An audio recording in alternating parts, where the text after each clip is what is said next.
Bonjour, aujourd'hui je vais vous révéler une méthode révolutionnaire qui peut vous paraître complètement folle mais qui fonctionne incroyablement bien. Il s'agit de manger plus pour perdre du poids, et ce que vous allez découvrir va complètement bouleverser tout ce que vous pensiez savoir sur les régimes. Vous avez peut-être déjà entendu parler de certaines notions comme avoir un métabolisme lent, avoir un métabolisme bloqué ou encore parfois certaines personnes qui disent que pour elles la perte de poids c'est absolument impossible. Parce que leur perte de poids est bloquée ou encore que leur corps est en mode famine. Tout ça est lié à des régimes minceurs qui sont beaucoup trop restrictifs. Et aujourd'hui je vous parle d'une méthode qui peut vous paraître étrange mais qui fonctionne si vous voulez perdre du poids. C'est ce qu'on appelle le reverse diet et ça consiste à manger plus pour perdre du poids. Avant de continuer, prenez un instant pour vous abonner à ma chaîne et activer la cloche de notification, cela donne vraiment de la force à notre communauté et nous permet de partager encore plus de conseils santé avec vous. N'hésitez pas non plus à consulter la description pour plus d'informations et mes autres vidéos, et surtout laissez un commentaire pour partager votre expérience. Alors le reverse diet, c'est une méthode minceur qui est apparue particulièrement dans un premier temps sur les réseaux sociaux à la période du Covid. À la base, c'était quelque chose qui était connu pour les sportifs surtout de haut niveau qui utilisaient cette méthode à l'approche de compétitions.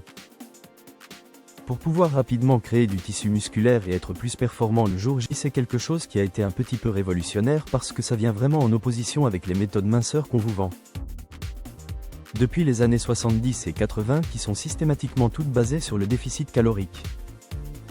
Le but est très simple, c'est de manger plus de calories, pas n'importe lesquelles, donc plus d'énergie pour perdre du poids.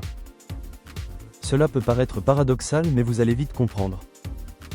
Le principe ici est de relancer le métabolisme et ça va commencer par une étude des habitudes alimentaires de la personne. Ensuite de vérifier quels sont ses besoins en énergie, de voir ce qu'elle apporte en général beaucoup moins, et donc de rétablir un apport calorique plus satisfaisant par rapport à son profil. Le but c'est que le corps arrête d'être en mode survie, d'être en mode réserve. Ce qu'il faut que vous gardiez en tête, c'est que si vous avez par exemple besoin de 1500 calories pour bien vivre et que vous en apportez seulement 1000 à votre corps, vous faites du déficit calorique, vous mangez seulement 2/3 par rapport à ce dont vous avez besoin. Et ici vous allez pouvoir vous dire que comme vous mangez moins que ce que vous dépensez, vous allez perdre du poids. Au début ça va fonctionner bien évidemment, mais ça ne va pas tenir dans la durée. Et c'est d'ailleurs l'un des problèmes avec les régimes, on n'arrive pas à tenir, on finit toujours par craquer. Le mot utilisé c'est toujours celui-ci, donc ça prouve bien que ce n'est pas quelque chose de désiré, ce n'est pas quelque chose de contrôlé. Le problème, et vous connaissez ça par cœur, c'est que vous avez une vie qui n'est pas du tout robotique. Il y a parfois des invitations, des imprévus, vous avez parfois besoin de réconfort parce que vous avez des journées compliquées, ou des moments de fête, etc., etc. Et si vous restez dans cette logique de privation pendant trop longtemps, votre perte de poids se bloque au bout d'un moment. Mais pourquoi est-ce que les régimes peuvent faire prendre du poids et pourquoi est-ce que le métabolisme est souvent bloqué à la suite de ça? Je ne pense que du mal des régimes privatifs, ce n'est pas comme ça qu'on perd du poids de façon efficace. D'ailleurs pour illustrer ça, il faut que vous sachiez qu'un enfant qui va bientôt avoir 2 ans mange 900 calories par jour. Donc si vous êtes un adulte, est-ce que vous pensez vraiment que vous pouvez avoir une alimentation similaire à un enfant de 2 ans et être en parfaite santé?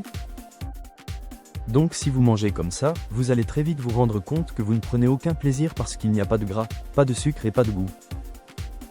Et même si vous êtes très motivé, vous allez forcément finir par craquer. Vous allez avoir, ce qu'on appelle, des pulsions alimentaires qui sont de plus en plus fortes. Plus le temps passe, plus votre fatigue s'accumule et plus votre frustration s'accroît. Le métabolisme représente la totalité des choses qui permettent à votre corps de brûler de l'énergie. C'est ce qu'on va appeler vos dépenses énergétiques journalières. On va diviser ça en 4 éléments. Premièrement, ce qu'on appelle le BMR représente le métabolisme de base. Vous vous rendez compte que c'est la plus grosse dépense en énergie de votre corps puisque ça représente à peu près 70% des dépenses en énergie sur la journée. Le métabolisme de base, c'est toute l'énergie que votre corps va utiliser pour vivre, pour fonctionner quand il est au repos. La respiration, la circulation sanguine, les battements de votre cœur, le fonctionnement de votre cerveau, etc. Ensuite vous avez ce qu'on appelle le NEAT qui représente à peu près 15% de vos dépenses énergétiques sur la journée. Ce NEAT correspond à toutes les dépenses en calories que vous allez avoir grâce à l'activité de votre corps mais qui n'est pas liée à de l'activité sportive. Quand vous prenez les escaliers, quand vous allez promener votre chien, quand vous jouez avec vos enfants dehors. Ensuite vous avez ce qui est appelé le TEF qui représente à peu près 10% de vos dépenses énergétiques sur la journée. Et ça, c'est toute l'activité qui va être liée à votre digestion. Quand vous mangez un aliment, il faut bien le digérer dans votre estomac. Et pour que votre estomac fonctionne, il faut qu'on lui apporte de l'énergie. Le simple fait de digérer les aliments va créer un peu de la chaleur, ce qu'on appelle de la thermogénèse. Et cette chaleur, elle consomme un peu de calories. Et enfin le HIIT, c'est tout simplement la dépense en énergie liée à l'activité physique. Dans un schéma classique, elle représente seulement 5% des dépenses énergétiques sur la journée. Maintenant, que va-t-il se passer si vous faites un régime privatif ? Premièrement, si vous apportez beaucoup moins de calories à votre corps que ce dont il en a besoin pour fonctionner, votre métabolisme de base va être ralenti. Votre corps va tourner au ralenti. Énormément d'études scientifiques ont prouvé que si vous vous sous-alimentez pendant trop longtemps, votre corps tournera au ralenti. Votre cœur va battre un tout petit peu moins vite, un tout petit peu moins fort. La température générale de votre corps va baisser un peu dans le but de faire des micro-économies d'énergie. Deuxièmement, les deux choses liées à la dépense énergétique, le HIIT et le NEAT vont être eux aussi clairement diminués. Comme vous apportez beaucoup moins de carburant à votre corps, vous avez beaucoup moins d'énergie.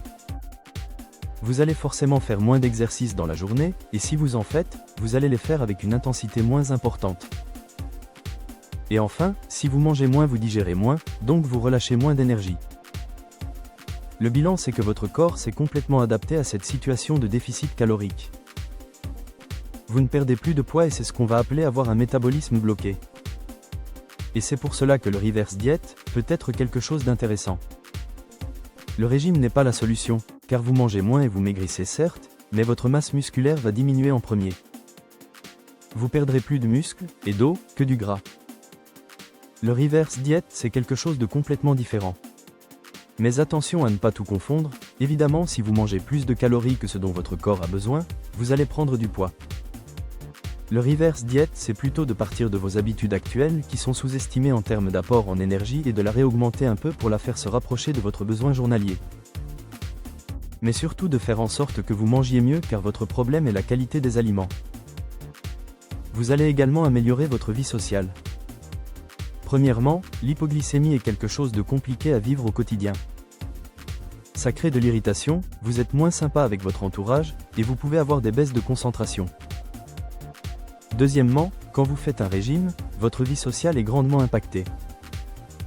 Et troisièmement, c'est important que vous gardiez en tête que vous ne mangez pas que pour faire rentrer des calories dans votre corps. Manger, ce n'est pas juste faire le plein d'énergie, c'est aussi du partage, de la découverte, montrer l'exemple à vos enfants. Toutefois, attention à ne pas faire n'importe quoi. Il y a 3 piliers de base importants dans le reverse diet. Premier pilier, il faut que vous fassiez en sorte que dans chacune de vos prises alimentaires ou presque, il y ait des fibres. Les principales sources de fibres sont les fruits et les légumes. Mangez 3 fruits différents bio par jour, français et de saison. Ensuite, 2 portions de légumes, une le midi, une le soir et si possible, l'une des 2 reste crue même en hiver pour bien profiter des vitamines et minéraux. Le deuxième pilier sont les protéines. Il ne faut surtout pas vous priver de protéines pour perdre du poids. Viande, poisson, crustacés, œufs, etc. Il y a même des protéines végétales grâce aux légumineuses et aux féculents complets. En plus, cela va vous éviter de perdre trop de muscles et ça c'est important. Et enfin le troisième pilier, c'est le gras, le bon gras. Ce qu'on va appeler les oméga 3, les avocats, les bonnes huiles, les fruits à coque. Toute cette famille d'aliments va vous apporter ces fameuses graisses dont votre corps manque très certainement. Voilà la base de votre alimentation et vous pouvez la compléter avec les autres familles d'aliments dont je ne vous ai pas encore parlé. Les sucres et les féculents selon l'appétit qu'il vous reste. Il faut que vous mangiez plus mais il faut que vous mangiez mieux. Il faut surtout que vous mangiez des choses dont votre corps a besoin. Des fibres, des protéines et du bon gras. Et bien évidemment de l'hydratation avec de l'eau, c'est important. En parallèle de tout ça, c'est aussi important que vous vous disiez que ce n'est pas forcément la quantité de calories d'un aliment qui va définir à quel point vous êtes nourri efficacement ou non. Exemple, si vous prenez une poignée de chips, ça va représenter à peu près 300 calories. Il n'y a que du sucre, du sel et du gras. Vous mangez cette poignée de chips, soyons honnêtes, vous n'êtes pas du tout rassasié. La seule chose dont vous avez envie, c'est de reprendre une deuxième poignée de chips. Imaginons cette fois que vous mangez 300 calories d'un aliment beaucoup plus intéressant, par exemple des myrtilles. Eh bien 300 calories de myrtilles, vous n'allez jamais y arriver, cela représente 600 grammes de myrtilles. C'est énormissime en termes de quantité. Mais si vous mangez un aliment comme celui-ci, vous allez avoir des fibres, des vitamines, des minéraux, un peu de sucre, mais un peu de sucre de qualité. Des antioxydants qui vont réparer vos cellules, des pigments de qualité qui vont entretenir votre immunité. Bref, vous êtes largement gagnant. Et puis en termes de satiété, vous allez être nourri beaucoup plus longtemps si vous mangez un bol de myrtilles que si vous mangez une poignée de chips. Et il est là le principe du reverse diète. Pour perdre du poids, il ne faut pas manger moins mais manger mieux. Voilà, vous connaissez maintenant la méthode révolutionnaire du reverse diète qui va vous permettre de perdre du poids en mangeant plus, mais surtout en mangeant mieux. Cette approche va transformer votre métabolisme et votre relation avec la nourriture pour des résultats durables et sains.